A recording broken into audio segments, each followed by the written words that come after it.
আসসালামু আলাইকুম প্রিয় এইচএসসি শিক্ষার্থীরা। আজকে তোমাদের এইচএসসি আইসিটি বইয়ের প্রোগ্রামিং যে চ্যাপ্টার আমরা লাস্ট ক্লাসে পার্ট 1 দেখেছিলাম, আজকে তার পার্ট 2 করব।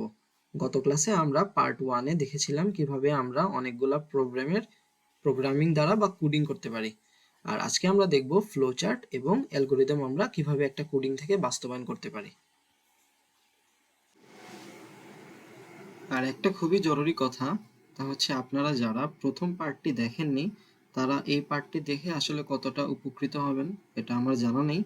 তবে প্রথম পার্টটা অবশ্যই দেখতে হবে এই দ্বিতীয় পার্টটা দেখার জন্য, কারণ আমরা প্রথম পার্টে কোডিং রিলেটেড সব জিনিসগুলো দেখেছি এবং কোডিং জিনিসগুলো যদি আপনি ভালো করে না পারেন তাহলে ফ্লোচার্ট এবং অ্যালগরিদমে আপনার বুঝতে একটু অসুবিধা হতে পারে। তো আমরা আজকে ফ্লোচার্ট এবং অ্যালগরিদমটা নিয়েই আলোচনা করব। আচ্ছা, ফ্লো চার্টে আমাদের কি কি ধরনের সিম্বল আছে? ফ্লো চার্টটা কি এটা আমরা লাস্ট ক্লাসে একটু আলোচনা করেছিলাম।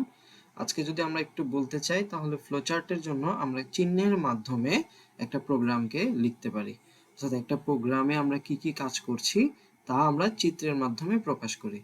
যেমন আমরা যখনই কোনো একটা প্রোগ্রাম করি তার একটা শুরু আছে এবং একটা শেষ আছে। তো শুরু এবং শেষটাকে আমরা এই ওভাল চিহ্নের ভিতরে দেই এবং আমাদের সেই প্রোগ্রামে অনেক ধরনের ইনপুট আউটপুট বিভিন্ন ধরনের কাজ থাকতে পারে, সেটা যোগ হোক, যে সেটা হতে পারে অনেকগুলা লুপের কাজ বা কন্ডিশনের কাজ। অর্থাৎ আমাদের প্রোগ্রামে যে ধরনের কাজগুলো আমরা করব সেগুলা চিহ্নের মাধ্যমে প্রকাশ করাই হচ্ছে ফ্লোচার্ট। তো আমরা গত ক্লাসে অনেক ধরনের প্রবলেম করেছিলাম, সেই প্রবলেমগুলো কিভাবে সি প্রোগ্রাম দিয়ে আমরা কোডিং করতে পারি সেই জিনিসগুলো দেখেছিলাম। যোগফল কিভাবে নির্ণয় করতে হয়, গড় নির্ণয় করা, তারপরে অনেকগুলো সংখ্যার মধ্যে বৃহত্তম ক্ষুদ্রতম, ধারার মধ্যে যোগফল, এই ধরনের অনেক ধরনের কোড করেছিলাম। আজকে আমরা এই কোডগুলার ফ্লো চার্ট এবং এই কোডগুলার কিভাবে অ্যালগরিদম লিখতে হয় সেই সম্পর্কে একটু আলোচনা করব। প্রথমে আমরা যদি একটা প্রোগ্রাম দেখি যেটা হচ্ছে দুটা সংখ্যার মধ্যে যোগফল। তো আমরা আমাদের যখন কোডগুলা করেছিলাম তখন দেখেছিলাম এই সবগুলা সিনট্যাক্সগুলো আমাদের জানা থাকার কথা যদি আমরা পার্ট 1 দেখে থাকি। এখানে জাস্ট আমরা একটু বলছি যে এখানে পূর্ণ সংখ্যা হিসেবে এ এবং বি এবং একটি যোগফলের জন্য একটি ভেরিয়েবল সাম নিতে হয় এবং এটার জন্য দুইটা ইন্টিজার নিতে হয়, যেহেতু আমরা এই দুইটা সংখ্যার মধ্যে যোগফল করছি। তারপরে আমাদের প্রসেসিংটা হচ্ছে এই যোগফলটা এবং আউটপুট হবে এই প্রিন্ট করা, the some is percent D. তো কোড নিয়ে এখন বেশি আলোচনা করব না, ফ্লো চার্টটা তাহলে কিভাবে হয়। তো আমরা যেহেতু একটা কোড শুরু করব, এটার শুরুতেই হচ্ছে আমাদের স্টার্ট। তো স্টার্ট দিয়ে আসলে আমরা ফ্লো চার্টটা শুরু করি এবং সবার শেষে আমাদের দিতে হয় এন্ড, এবং এই স্টার্ট এবং এন্ড এর মাঝামাঝি জায়গায় আমরা ইনপুট এবং প্রসেসিং গুলা নিয়ে থাকি। আচ্ছা, এইখানে আমাদের প্রথমে স্টার্ট নেওয়ার পরে আমাদের নিতে হবে ইনপুট। প্রত্যেকটা ফ্লো চার্টেই আমাদের প্রথমে ইনপুট নিতে হয়। ইনপুট আমরা কিসের মধ্যে নেই? আমরা ইনপুট নেই এই যে এই ধরনের একটা সামন্তরিকের ভেতর। তো আমরা এইখানে ইনপুট হিসেবে এরকম একটা সামন্তরিক নিয়েছি যার ভেতরে এ বি এবং যোগফলের মানটা রাখার জন্য যে ভেরিয়েবল সাম সেটাও আমাদের ইনপুট হিসেবে নিতে হয়। এবং তারপরে আমাদের যে কাজ সেটা হচ্ছে, আচ্ছা এখানে যে প্রিন্টএফ স্ক্যানএফ এই জিনিসগুলো কিন্তু আমাদের ফ্লো চার্টে দেখাতে হয় না। যখনই আমরা ইনপুট লিখে ফেলেছি এটার মধ্যেই আমরা আসলে মানগুলা যে নিচ্ছি এগুলা একসাথেই বুঝিয়ে দেয়। তারপর হচ্ছে আমাদের এই প্রসেসিংটা আমরা একটা আয়তক্ষেত্রের ভেতরে লিখি। তো যদিও এটা দেখতে একটু চতুর্ভুজের মতো লাগছে, এটা একটা বর্গের মতো লাগছে, তো এটা একটা আয়তক্ষেত্র। তো আয়তক্ষেত্রের ভেতরে আমরা আমাদের এই প্রসেসিংটা লিখব। প্রসেসিংটা লিখার পরে আমরা কি করলাম, কোডের মধ্যে দেখছি আমরা প্রিন্ট করি।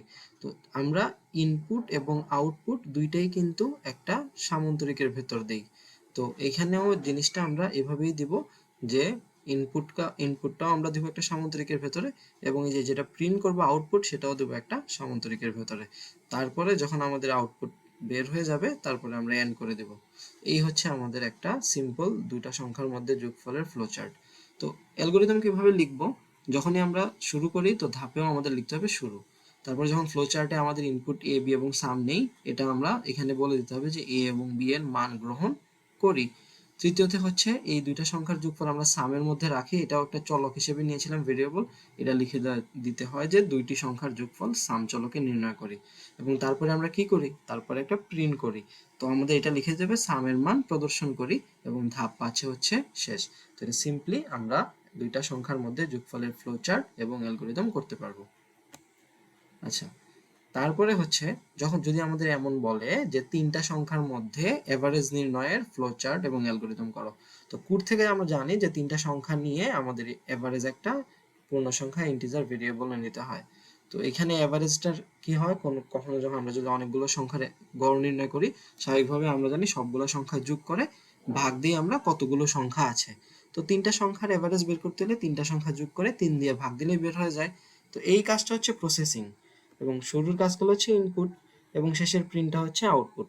তো ফ্লো চার্টটাও খুবই ইজি, শুরুতে স্টার্ট, তারপরে ইনপুট হিসেবে এই জিনিসগুলো নেয়া এ বি সি এবং এভারেজ, প্রসেসিংটা হচ্ছে A plus B plus C divided by 3, এটা হচ্ছে একটা আয়তক্ষেত্রের ভেতরে, আবার আউটপুটটা হচ্ছে একটা সামুদ্রিকের ভেতরে, সেটা হচ্ছে প্রিন্ট।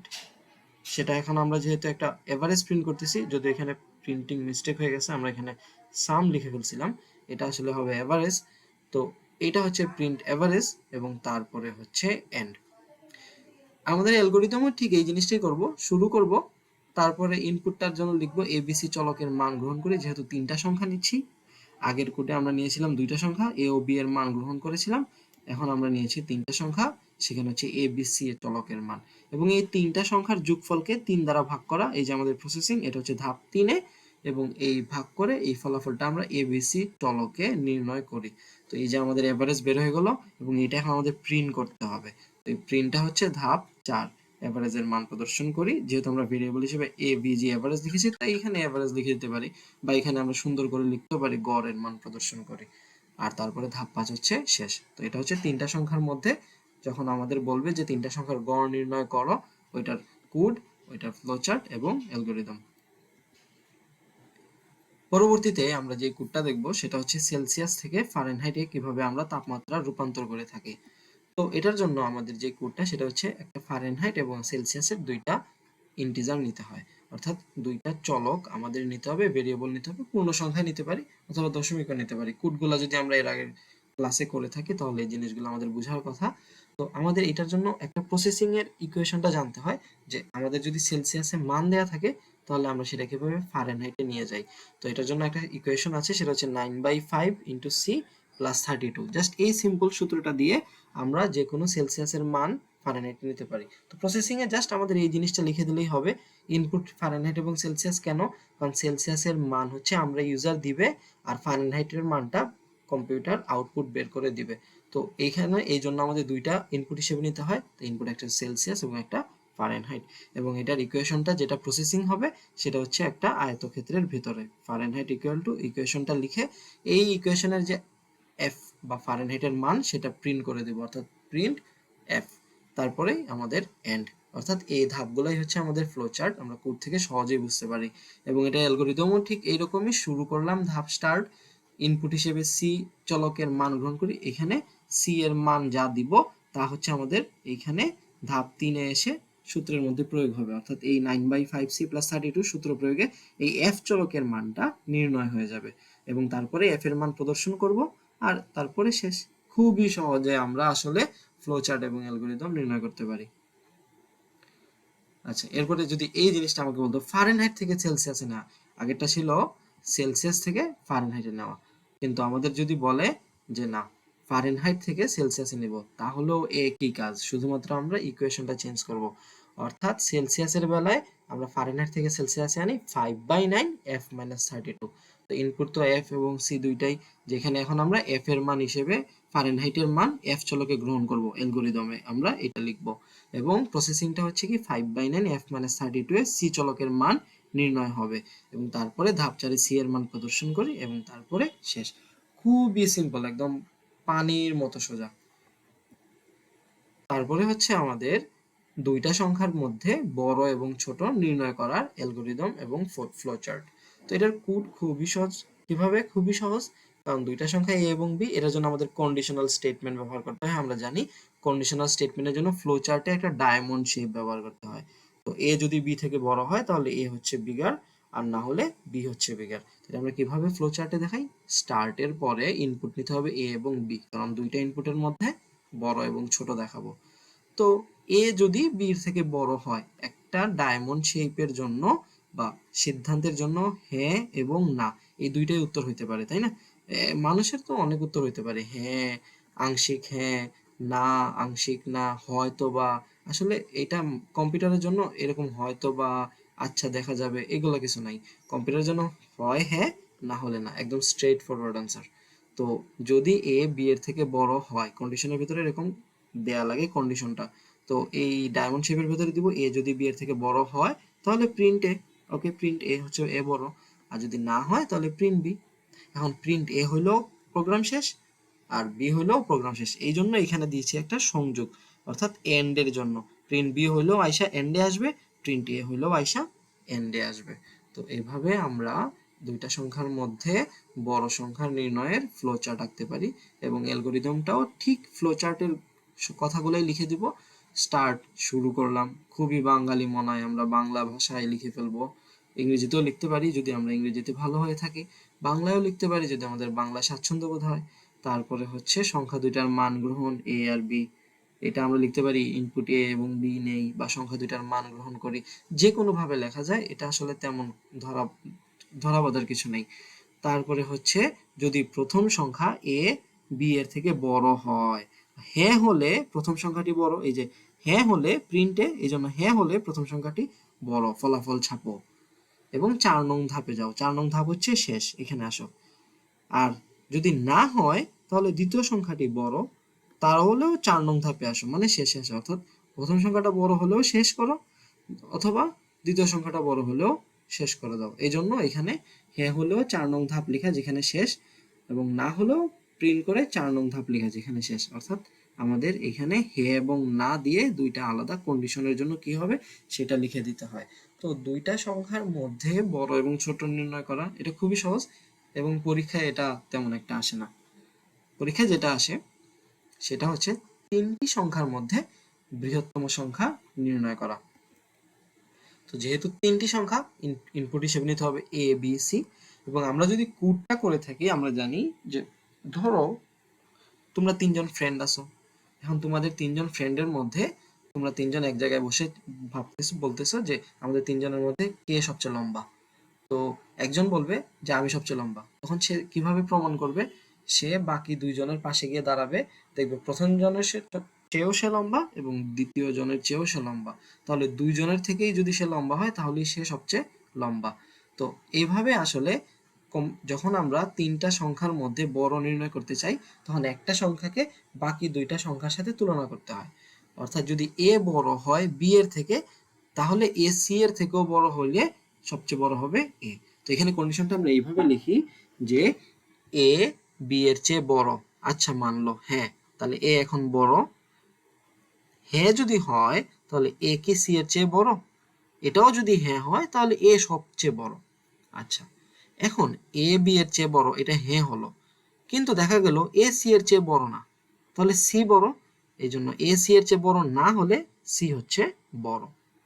আচ্ছা, এখন প্রথমেই যদি দেখা যায় এ বি এর চেয়ে বড় না, তাহলে তো বি বড়। এখন বি যেহেতু বড়, বি কি বাকি যে রয়েছে সি তার চেয়েও বড়?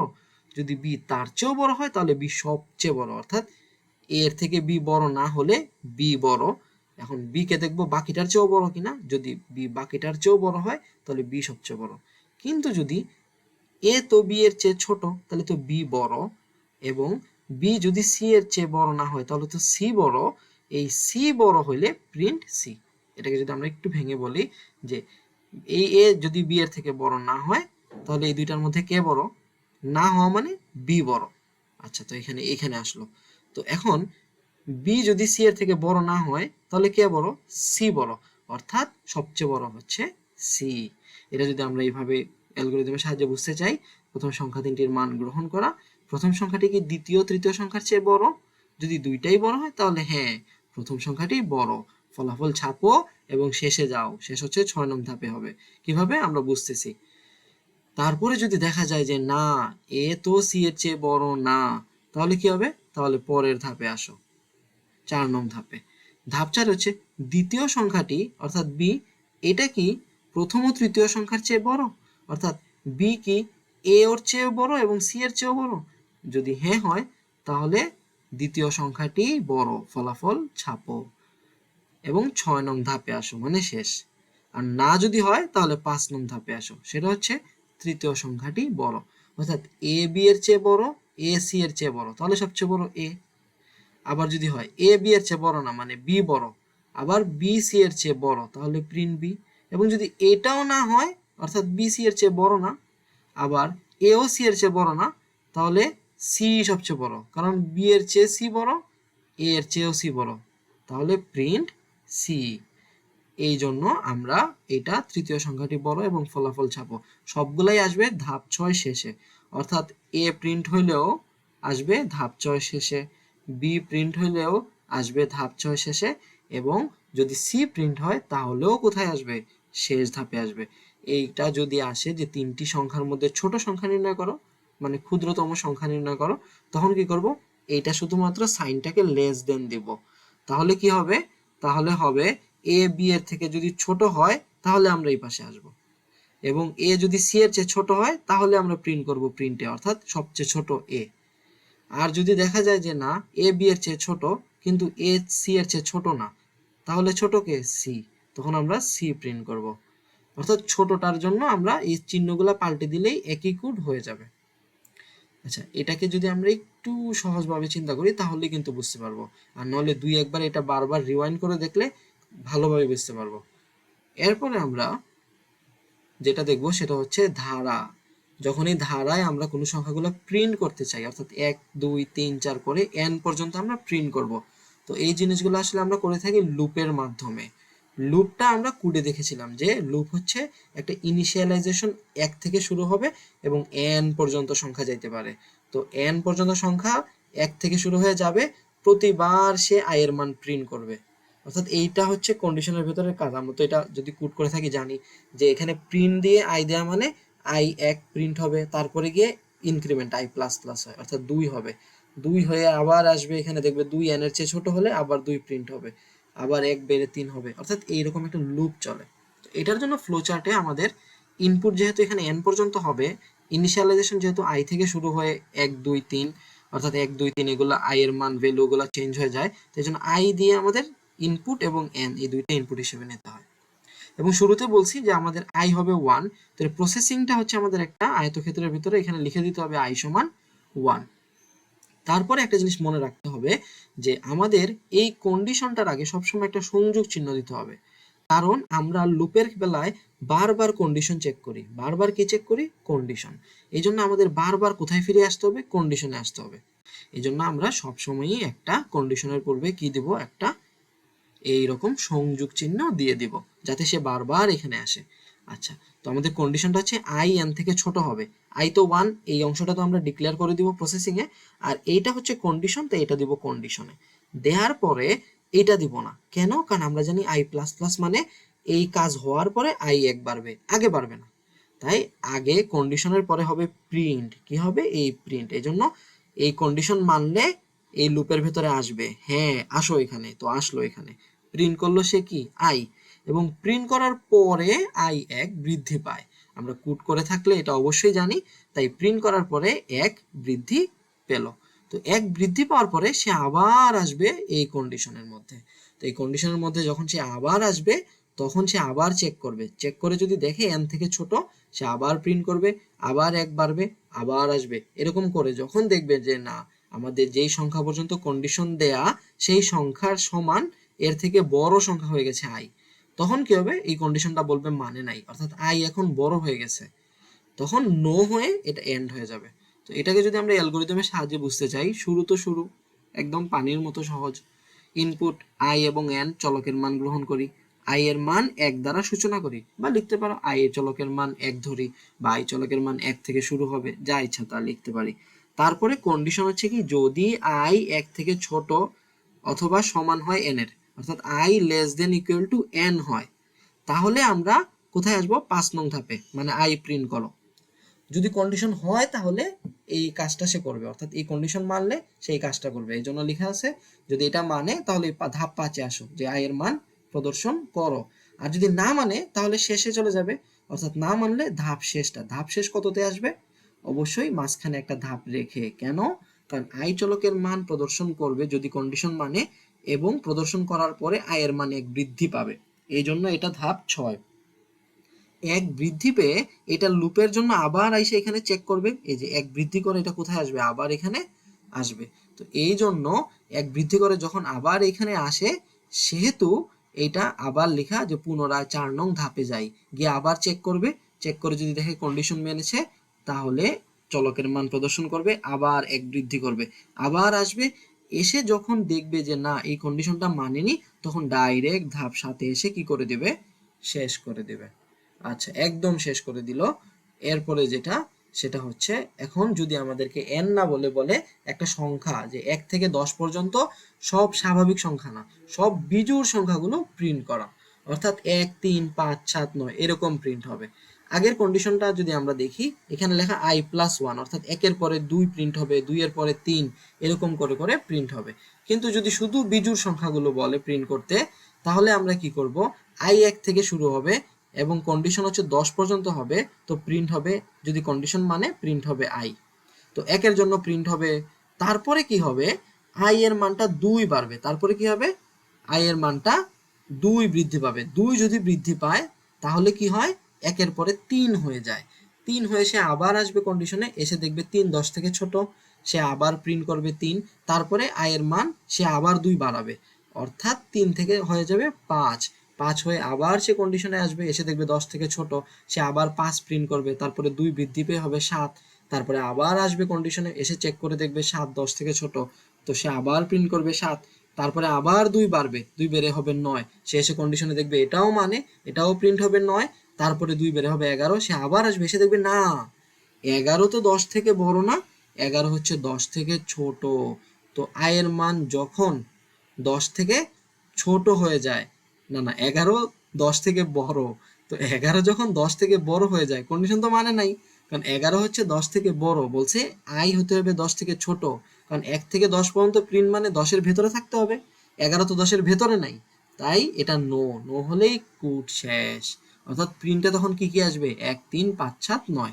তো এটা আমাদের কন্ডিশনে কিভাবে, অ্যালগরিদমে কিভাবে লিখবো, প্রথমে হচ্ছে শুরু, তারপরে হচ্ছে i চলকের মান গ্রহণ, তারপরে i চলকের মান 1 দ্বারা শুরু করি, তারপরে হচ্ছে যদি i 10 থেকে ছোট হয় তাহলে আমরা i চলকের মান প্রদর্শন করি, 5 এ আসি, না হলে শেষ করে দেই, সাথে যাই, আগেরটার মতোই একই রকম, ওইখানে n ছিল, এখানে একটা সংখ্যা, এবং i চলকের মান প্রদর্শন করার পরে এইখানে যেহেতু বিজোড় সংখ্যা 1 থেকে শুরু করেছি, পরবর্তী বিজোড় সংখ্যা যেহেতু তাহলে আমাদের 2 বৃদ্ধি করতে হবে, এজন্য i+2, একদম লাস্টে খেয়াল করি, i+2, এটা হচ্ছে i+2, এই i+2 বৃদ্ধি করে, অর্থাৎ 2 বৃদ্ধি করে আবার আমরা 4 এ এসে, এই লুপ তো এই জন্য আবার 4 এ আসতে হবে কন্ডিশন চেক করার জন্য, যখনই কন্ডিশন মানবে না তখন ধাপ 7 এ এসে শেষ করে দিবে। তো এই হচ্ছে আমাদের ধারার সংখ্যাগুলো প্রিন্ট করার ফ্লোচার্ট এবং অ্যালগরিদম, একদম পানির মতো সোজা।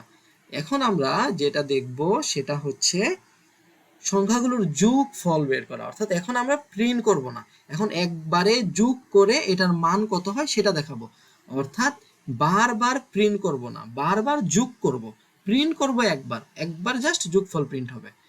তাই আমরা কোড যখন করেছিলাম তখন দেখেছি এই প্রিন্ট এখন এই যে লুপের বাইরে, অর্থাৎ কন্ডিশনের জন্য শুধু যোগ হবে এবং লুপের বাইরে শুধুমাত্র প্রিন্ট হবে।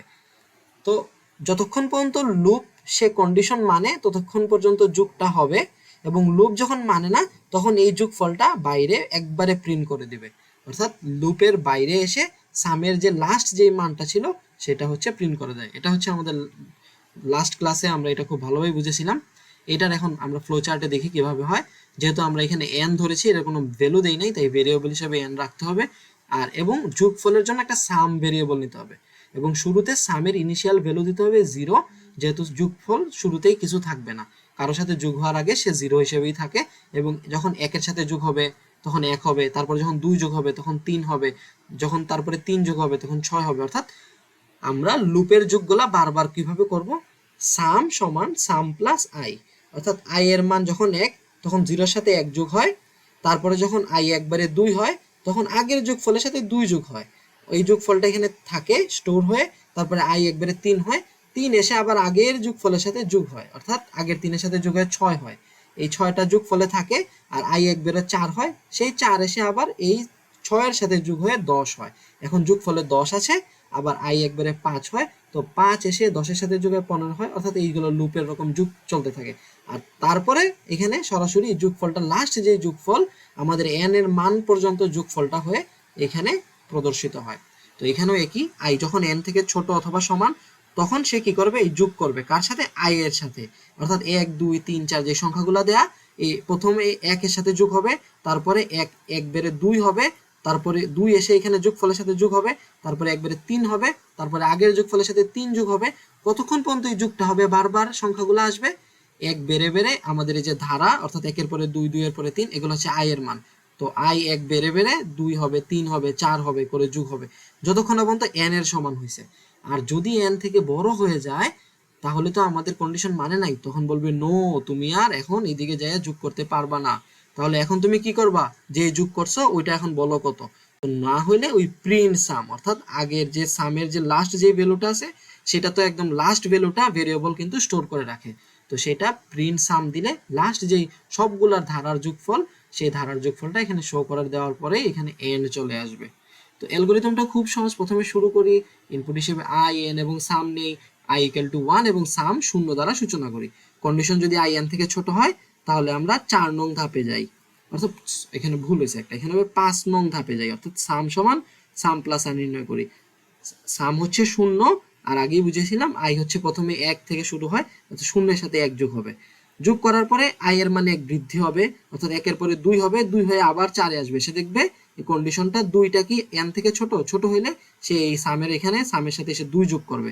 তো যোগফলটা এখানে থাকবে, আবার i বৃদ্ধি হবে, হয়ে আবার 4 নং ধাপে আসবে, এরকম ধাপে গিয়ে লুপ হবে।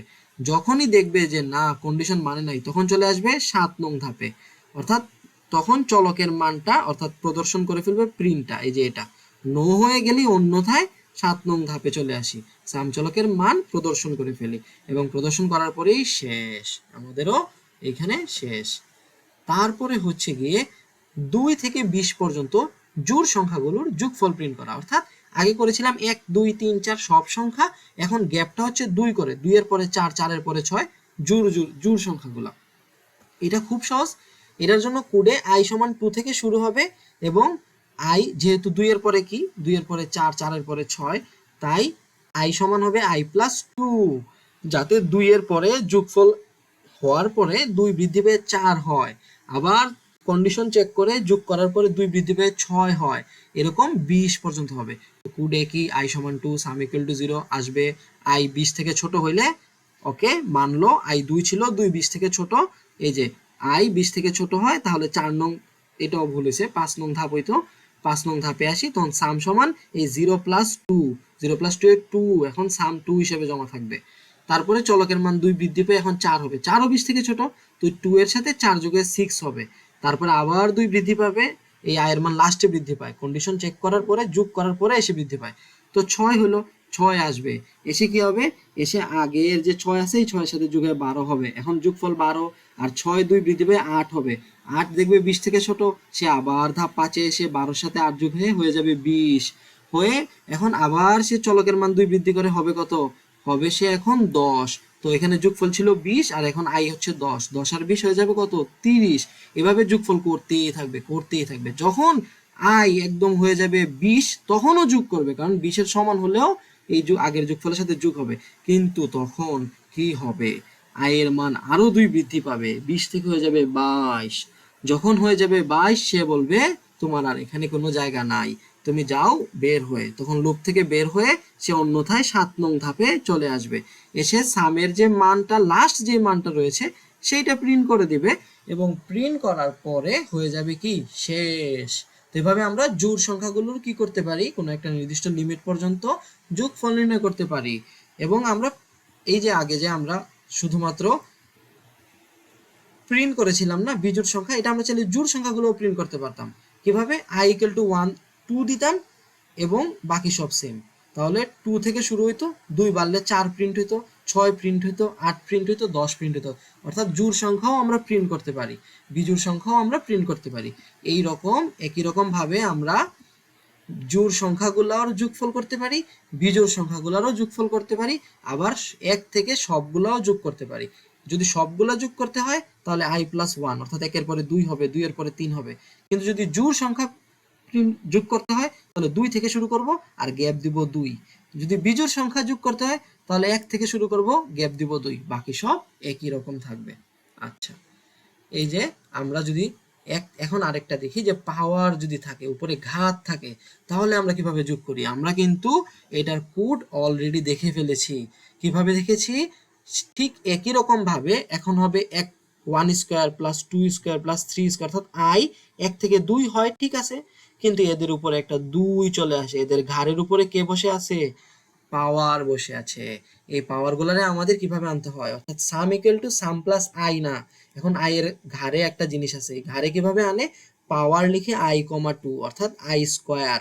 অর্থাৎ প্রথমে যখন আই 1 তখন 1 স্কোয়ার হবে সামের সাথে যোগ, তারপরে 1 বৃদ্ধি পেয়ে যখন আই 2 হবে তখন 2 স্কোয়ার, তারপরে যখন আবার 1 বৃদ্ধি হবে 3 হবে তখন 3 স্কোয়ার, এরকম করে করে n স্কোয়ার পর্যন্ত, অর্থাৎ যত পর্যন্ত সংখ্যা দেওয়া থাকবে কন্ডিশনে তত স্কোয়ার পর্যন্ত এসে বারবার যোগ হবে।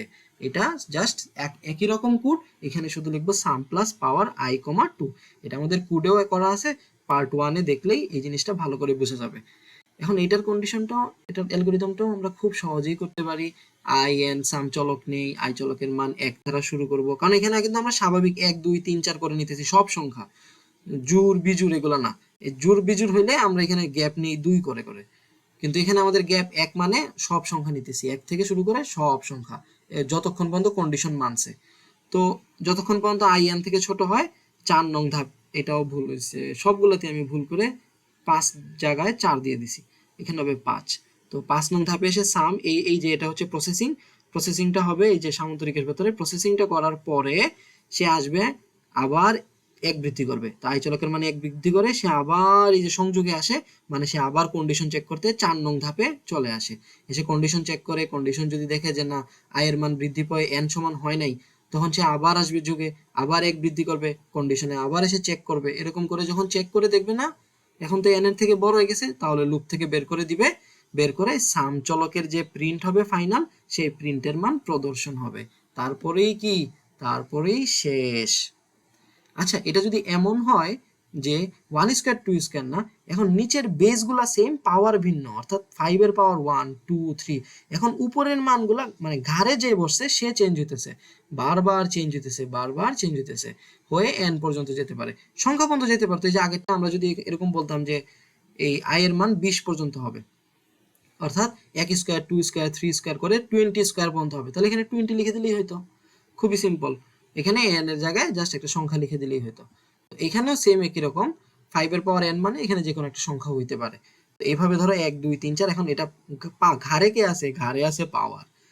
আমরা জানি যে পাওয়ারটা লিখে হয় কমার দ্বিতীয়টায় এবং বেসটা লিখতে হয় কমার শুরুতে, অর্থাৎ আই হচ্ছে বেস আর 2 হচ্ছে পাওয়ার, অর্থাৎ শুরুতে থাকে বেস, পরে থাকে পাওয়ার। তো এইখানে আমাদের শুরুতে বেস 5, পাওয়ার হচ্ছে চেঞ্জ হচ্ছে, পাওয়ার হচ্ছে 1 2 3 করে বৃদ্ধি পাচ্ছে, 1 এর পরে 2 2 এর পরে 3। তাই এখন আমরা কি করব, এই ঠিক same i equal to 1 some equal to 0, i এর মান n থেকে, এই যে আমাদের n পর্যন্ত কন্ডিশন না, নিচেরটা তো সেম, উপরের পাওয়ারটা চেঞ্জ হচ্ছে, এখন পাওয়ারটা হচ্ছে i, বুঝতে পারছি? না বুঝলে আবার দেখবো, এইখানে এই যে এখানে 1 2 3 নিচেরটা চেঞ্জ হচ্ছে, এই জন্য নিচেরটা i, আর এইখানে উপরেরটা চেঞ্জ হচ্ছে, এই জন্য উপরেরটা i। তো i চেঞ্জ হবে কত পর্যন্ত? n পর্যন্ত, এবং যোগফলটা হবে সাম প্লাস পাওয়ার 5 কম i, মানে 5 বেস সেম থাকবে এবং পাওয়ার i 1 হবে, 2 হবে, 3 হবে, অর্থাৎ 5 প্রথমে 5 এর পাওয়ার 1, এই জন্য যখন i সমান 1 তখন 5 এর পাওয়ার 1 যোগ হবে, তারপরে 1 বৃদ্ধি পেয়ে 2 হবে i এর মান, কন্ডিশনে দেখবে n থেকে ছোট হইলে 5 এর পাওয়ার 2 5 স্কয়ার, এই যে পরেরটা 5 স্কয়ার, পরে 5 কিউব, এরকম করে করে কত পর্যন্ত বৃদ্ধি পাবে? n পর্যন্ত বৃদ্ধি পাবে। এবং যখনই দেখবে যে n এর চেয়ে, এই যে এখানেও 5 নং ধাপ হইতো, এটা আসলে সবাই বুঝে নিও, এটা আমি বারবার এই সেম জিনিস তো কপি করে করে এখানে বসায় দিছি, একবার লিখে 4 নংটা 5 নং আর করতে মনে নেই। আচ্ছা, সমস্যা নেই, কোড মনে থাকলেই হবে, পড়া বুঝলেই হবে, লেখা আসলে কোনো ম্যাটার করে না। এই যে আমি এটা ঢেকে দিছি, এটা হচ্ছে এখানে 5 নং ধাপ। তো এখানে ধাপে এসে সে বারবার 1 বৃদ্ধি করবে, 1 বৃদ্ধি করে সে যতক্ষণ পর্যন্ত না এখানে n এর সমান হয়েছে ততক্ষণ পর্যন্ত বারবার এই কাজটা করবে, অর্থাৎ 5 এর পাওয়ার 1 হবে, তারপরে যোগ হবে, তারপরে 5 স্কয়ারের সাথে যোগ হবে, তারপরে 5 কিউবের সাথে যোগ হবে, যোগ হয়ে হয়ে যখন দেখবেন যে না পাওয়ারে n এর সমান হয়ে গেছে, তখন সে এটা n এর থেকে বড় হয়ে গেলে সে চলে আসবে ধাপ সাথে সেখানে এসে কি হবে যে সাম চলকের মান প্রদর্শন করে ফেলি এবং ধাপ 8 হচ্ছে শেষ। তো এইভাবে চাইলেই আমরা কোনো একটা প্রোগ্রামের ফ্লো চার্ট করতে পারি এবং অ্যালগরিদম করতে পারি, এবং এগুলো আসলে খুবই সহজ, কিছু একটু প্র্যাকটিসের দরকার, এবং যেই প্রবলেমগুলো আছে সেই প্রবলেমগুলো নিয়ে একটু বসলেই আমাদের কাছে সবগুলো শেষ হয়ে যাবে। তো এই ছিল আজকে আমাদের ক্লাস। আজকের ক্লাস নিয়ে আসলে কারো যদি কোনো প্রবলেম থাকে তাহলে কমেন্টে জানাতে পারো। আর যদি অন্য বিশেষ কোনো প্রোগ্রামের কোনো প্রবলেম থাকে সেগুলো নিয়ে পরবর্তীতে আরেকটা ক্লাস নিয়ে আমরা প্রবলেম সলভিং করতে পারবো। তবে এটা হচ্ছে নির্ভর করবে তোমাদের প্রবলেমের উপর। যদি তোমাদের বেশি প্রবলেম থাকে তখন তোমরা আমাকে কমেন্টে জানাও, আমি তাহলে এটা নিয়ে আরেকটা প্রবলেম সলভিং এর একটা সেশন করতে পারি। তো এটা পর্যন্ত আজকে থাকুক, এখান পর্যন্তই। যদি পরবর্তীতে অন্য কোনো ক্লাস হয় তাহলে আবার। আচ্ছা, তো আজকে এখান পর্যন্তই। সবাই ভালো থাকবেন। আল্লাহ হাফেজ।